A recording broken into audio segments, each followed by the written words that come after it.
Hey everyone, Colin from Gaming Through the Ages here. I'm a pretty big Falcom fan, or I should really say, I'm a fan of the Trails series that Nihon Falcom has put out. So, sometime this year, I decided that I wanted to get into Nihon Falcom's other flagship series, the Ys series. A couple of months ago, the RPG Club over on Super Derek's Discord server picked Ys 1 and 2 as their game of choice. So for this week, we'll be reviewing Ys Book 1. Book 2 will be next week. Now, unfortunately, I can't review really the TurboGrafx version, even though I own it right here. My PC Engine seems to be a little bit on the fritz. I can't really tell if it's just the CD attachment or what, so I decided instead to play the Steam version, the Chronicles remake, and give that a go. But in any case, does this classic live up to its name? Let's get into it. In the updated remake of Ys 1, Adol awakens on a beach and is taken in by some strangers. You've landed on the island of Asteria, which is surrounded by the Storm Wall, a storm that prevents goods from going in and out. Economically, society has been devastated, and now monsters walk the land. All in all, it's not a very good situation. After a bit of wandering around, you head to the city of Minea, the only walled human settlement in the area. And there you meet Sarah, a fortune teller who tells you that you're the one she's been looking for all along, for it is you that must find the books of Ys. We seem to have nothing better to do, so we agree. But before we can agree, we have to equip ourselves with a sword, some armor, and a shield. To do so requires money. And how do you get money? This is a retro RPG, so the answer is simple. You grind. Unlike in Dragon Quest, though, this process isn't that bad, and I fully attribute that to the action combat mechanics this game has. Ys 1 has something called the bump combat system, where you run into an enemy off the center or from behind in order to deal damage. If you run into an enemy head-on, you'll take damage instead. At first, this feels clunky. You take a lot of damage when you get hit, and as you're figuring out the system, it's hard to tell what won't hurt you and what will. However, the system quickly becomes less painful. For one, you will figure out how to avoid getting hit over time.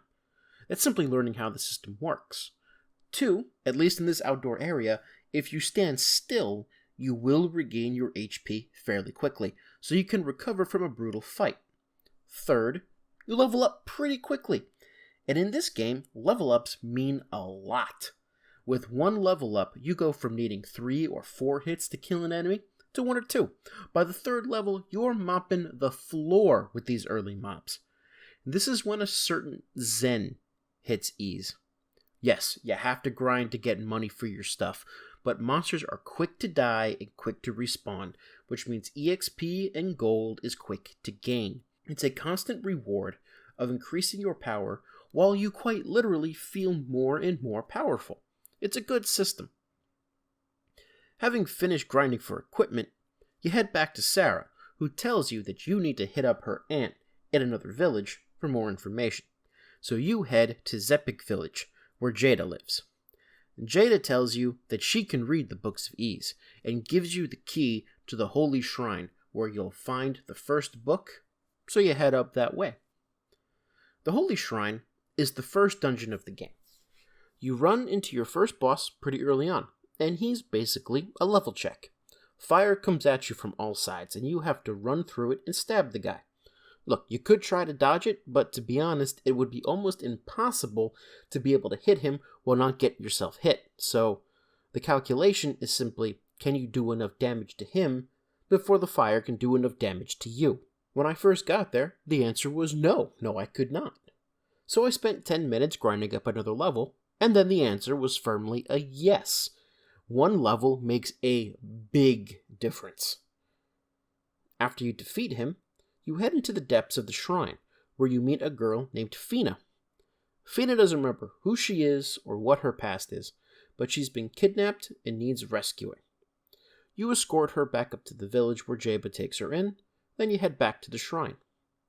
While there, you find a silver shield, which is worlds better than your current shield, so you slap that bitch on immediately. and it makes a world of difference. It almost feels like the enemies around you can't even do any damage to you.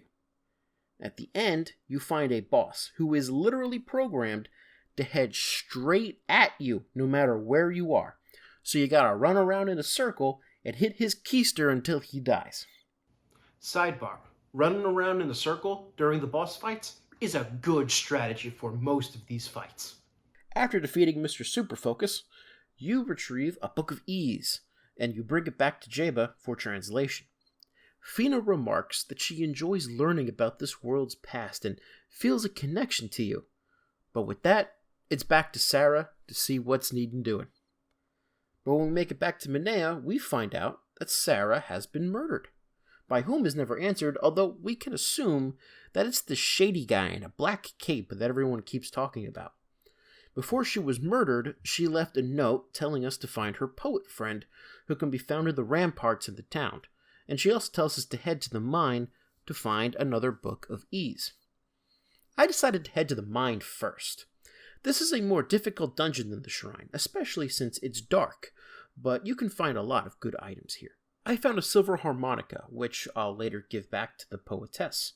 I find a rhoda seed, which is supposed to be the fruit of some fabled tree that some dude told me about at the bar. And I found the silver armor. Nice! As I've been killing enemies, too, I haven't exactly stopped gaining experience either. In the mine, I hit level 10, which turns out to be the level cap. You know, it's a bit of a weird thing. In most RPGs, you level up, you get stronger. By the end of the game, you get near to the max level and you're at the height of your power. In this game, that's not quite the case. Sure, we're plenty powerful right now, but we're max level, yet we're only about halfway through the game. It goes basically from an action RPG to a straight-up action game. But the good news is that the action is fun, so let's get on with it. I should note that the level cap only exists in the Chronicles Remake, which is the version I'm playing.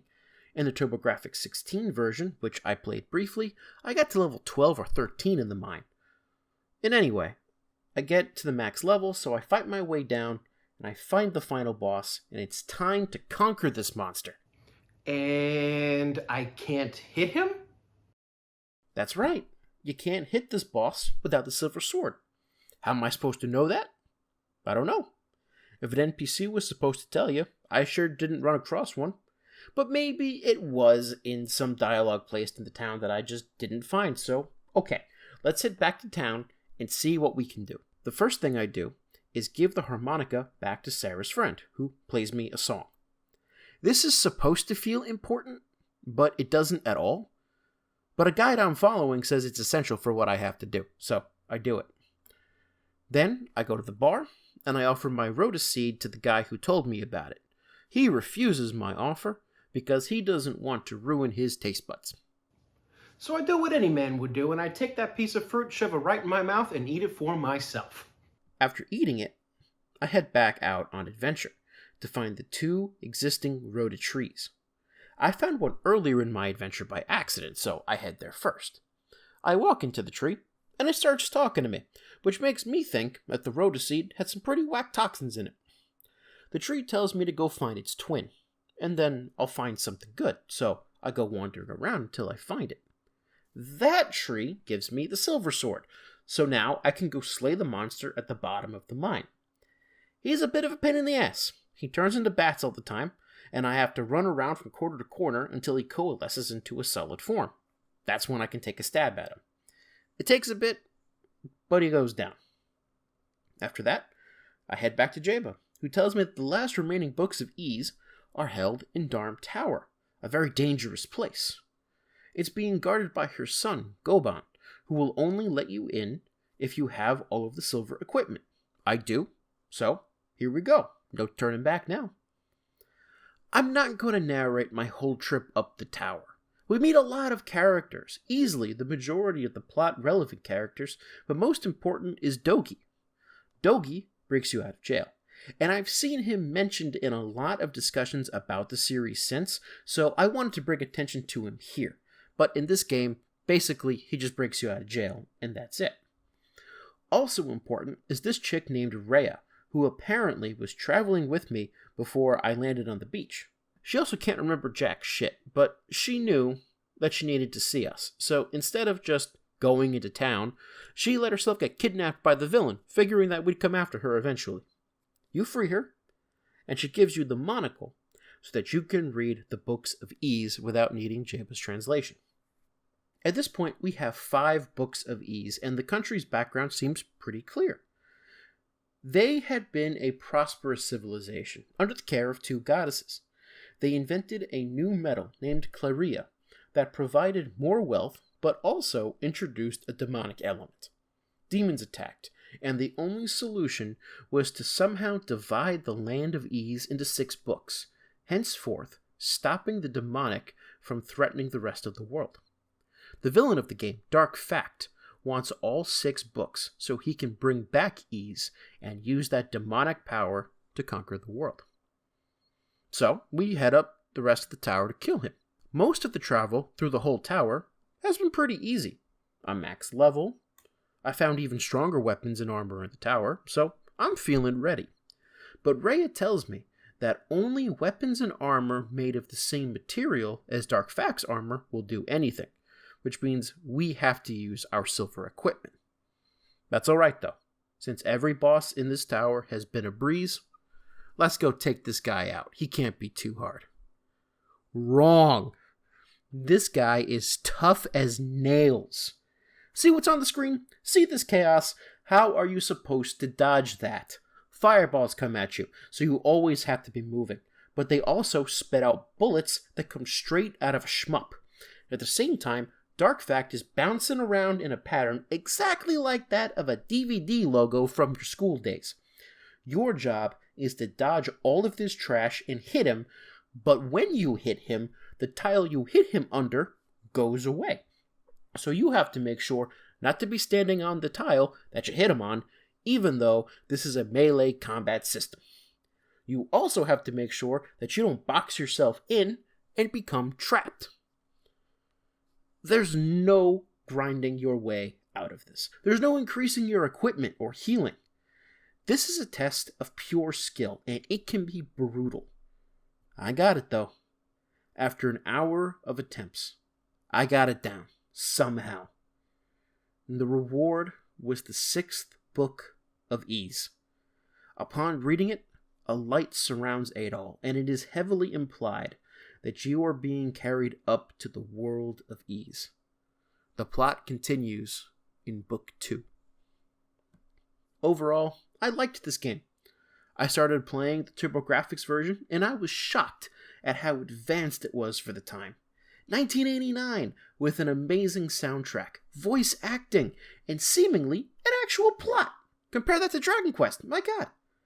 I switched to the Steam version because my PC Engine CD was proving to be a bit too unreliable after a few hours, and I wanted to see what that version was like anyway. This version fleshed out the plot a bit and changed some boss characters' patterns, so far as I could tell, but it was still a great time. The bump combat system started off as awkward, but I grew to enjoy it as the pace intensified. The game might make you grind a bit in the beginning, but it is not boring in the slightest, and I am looking forward to seeing what Ease 2 has to offer. Well, guys, that was my review of Ease 1. I'm curious about what you guys think about the game. Does this look like a game that you'd want to try out, or do you have experience with the game before? I'd love to know. Next week, I'm going to cover Ease Book 2. To be honest, I know most people treat this as one game, but it's really more 2 games. But I'll be curious to see what you all think for yourselves. That being said, guys, if you liked this video, please go ahead, give me a like, leave me a comment, subscribe if you want to see more, and I'll see you next week for more content from gaming through the ages. Have a great day, everyone.